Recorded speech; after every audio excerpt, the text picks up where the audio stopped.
ধরে সারা আলী খান এবং রাকুলপ্রীত সিংয়ের মধ্যকার বৈরী সম্পর্ক নিয়ে সামাজিক মাধ্যমে নানা গুঞ্জন চলছিল। তবে এবার সেই বিষয়ে মুখ খুলেছেন এই দুই বলিউড সুন্দরী। সারা ও রাকুল তাদের মধ্যকার শত্রুতার এই খবরকে পুরোপুরি ভিত্তিহীন বলে দাবি করেছেন। সম্প্রতি এক সাক্ষাৎকারে তারা জানান, পতি পত্নী और ओह 2 সিনেমার সেটে তাদের মধ্যে কোনো প্রতিযোগিতা ছিল না, বরং শুটিংয়ের সময় তারা অত্যন্ত বন্ধুত্বপূর্ণ ও সহযোগিতামূলক পরিবেশে কাজ করেছেন।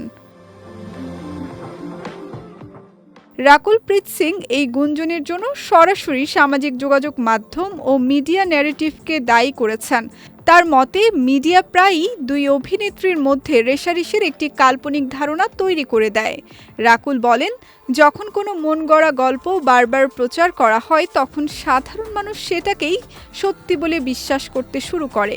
বাস্তবে তাদের দুজনের মধ্যে ঝগড়া বা বিবাদের বিষয়টি যে পুরোপুরি বানোয়াট সেটি তিনি অত্যন্ত স্পষ্টভাবে উল্লেখ করেন।